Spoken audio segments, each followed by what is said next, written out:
Wayward Courier, Chapter 23. Thomas slowly opened his eyes and immediately wished he hadn't. The sun seemed to shine on him with murderous intent, sowing pain and agony through his brain. He shielded his eyes and looked around the room. Nothing seemed extraordinarily out of place, though he did wonder as to why he was completely pantsless. He pushed himself up and felt his right hand come into contact with something warm and fuzzy. He looked around and saw that he was touching Princess Luna's neck. So that did happen.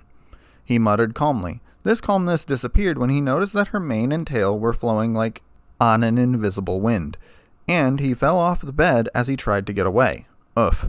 The sound of the man hitting the floor was enough to shake Luna from her tenuous slumber.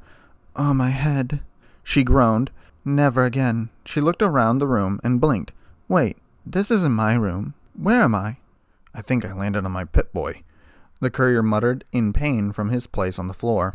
Luna's eyes went wide and her ears shot up when she heard his voice. "Oh no," she said quietly. "I didn't," she whispered as she crawled over to the source. "Oh, we did," Thomas replied. He pushed himself up carefully, rubbing the bruise from where he had landed on his Pip-Boy. "Though I don't exactly remember much in the way of details. I do remember screaming, though," he said from where he was seated on the floor. Luna's coat seemed to turn about 10 shades paler at that last comment. "Oh me, please tell me I didn't." The door to the room creaked open, and the head of Princess Celestia made itself visible. She looked around the room, her gaze stopping on her sister and the human. Thomas instinctively brought his hands over his crotch. Luna's expression became one of complete horror when she saw the sly smile her sister had. "Luna, I won't question your taste in bedroom partners, but do try to keep it down," she said. "Other ponies do need to sleep." The indigo alicorn turned so red she thought and hoped she would spontaneously combust. "Now, if you'll excuse me, I need to contact a few glazers." As the door closed, Luna smacked her head into the frame of the bed repeatedly. Why, she asked, each word punctuated with a crack as her skull connected with the wood. So apparently, we were at it so hard, her screams woke up every single pony in the castle and broke more than a few windows. You have no idea how awkward I felt. Anyway, after that I went to breakfast. Yes, I had clothes on. What do you take me for? Luna just teleported straight to her room. I guess she was too embarrassed. Yes, very funny. To say that the meal of the day was an awkward affair would be like saying that space is cold. Technically true, but so very lacking in detail and depth. It didn't help that most of the other ponies seemed to be only half awake. With the guards present seemingly traumatized, Luna and Thomas did their best to avoid each other's gaze as they ate in silence. Celestia, Twilight, and Applejack watched the pair, the latter too in confusion. "So I trust everyone slept well?" Princess Celestia asked the room at large. Princess Luna's eyes went wide and she gulped. No, her sister was not doing this. Surely not. Twilight Sparkle noticed her reaction, but said nothing of it. "Fine, Princess. I think I heard some ponies screaming, though I may have been imagining it." "Nah, I heard it too," Applejack said. "Whoever it was, they were mighty loud." It took all of Luna's willpower to not teleport to the moon and hide there for the next century. "Oh, relax, Lulu," Celestia said telepathically. Luna was sure she could feel the mirth. "There's nothing to be ashamed about." "There is when you wake up the whole castle," Luna shot back. "Why did you let me drink so much? You know how I get." "You seem to be enjoying yourself," Celestia replied, sipping from her glass of orange juice. "I wasn't going to take that away from you." "I rather that you did and saved me from humiliating myself," Luna grumbled. "Oh, calm down, Lulu. They won't begrudge you for having a good time, like the counselors did when they found you sandwiched between those two diamond dogs," Luna replied. Everyone got a shock when Celestia's face turned bright red for no apparent reason. "We agreed not to talk about that," Celestia yelled hotly over the link. Luna's expression went from annoyance to joy a little too quickly. "Shall I tell them, Tia? Tell them that their virginal princess is anything but?" she said nastily. "Don't you dare." Celestia's telepathic voice had become dangerously low, the kind of low best associated with murderous rage. "It's nothing to be ashamed of," Luna replied evilly, echoing her sister. "Just relax. What I did over 1,000 years ago is not their concern." Celestia looked away from her sister, trying not to let her win. "So you've moved on from diamond dogs?"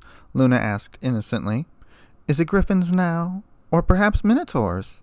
Heavens forbid, not your own guard, surely. Celestia mentally sputtered as she scrambled to construct a coherent response. Before she could, her sister shot another remark her way, one that pushed her over the edge. Please tell me you haven't been abusing Shapeshifter's cloning spell, she said, sounding slightly disturbed by the very notion. Enough!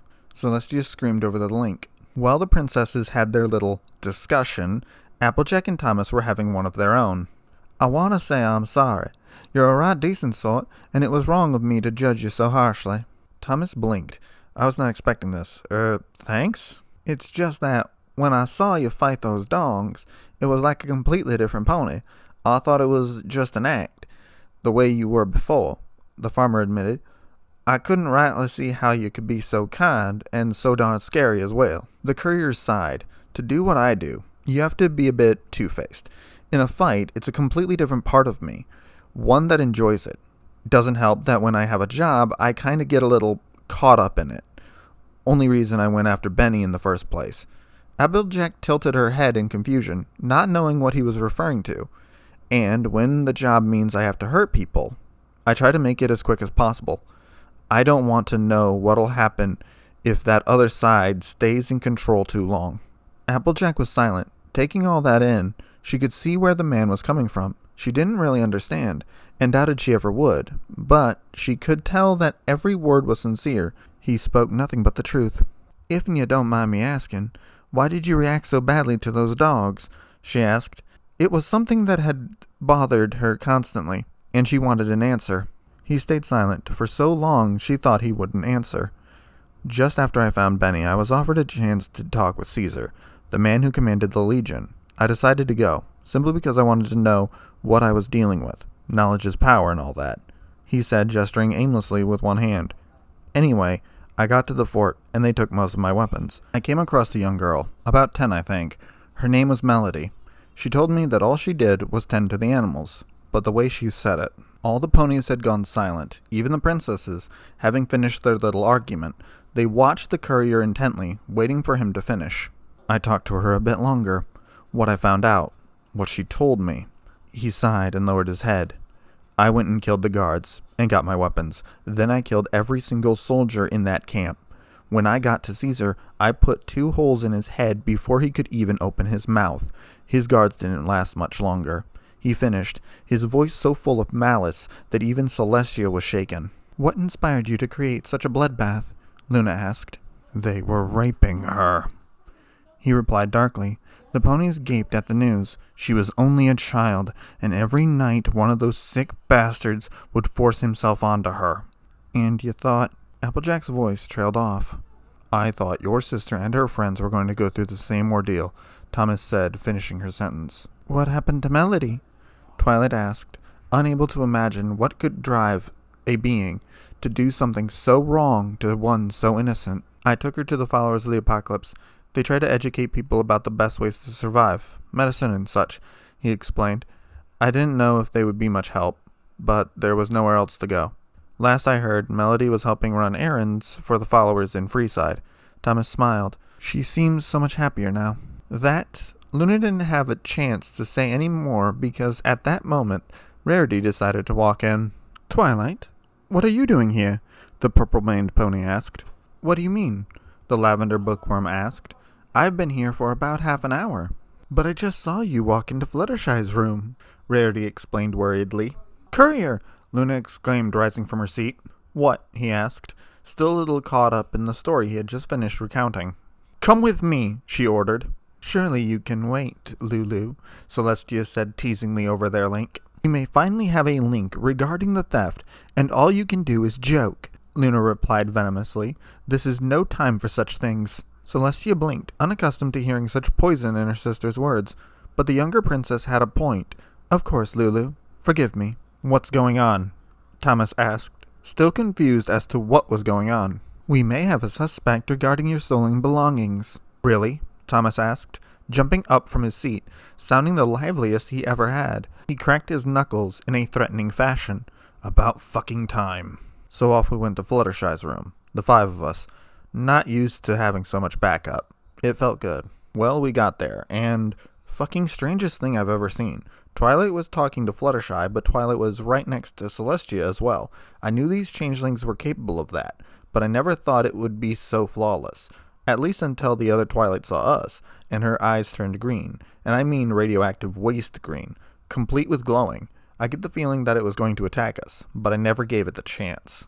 Punching one of those things is like punching a rad scorpion, but they go down pretty easy. It was out like a light.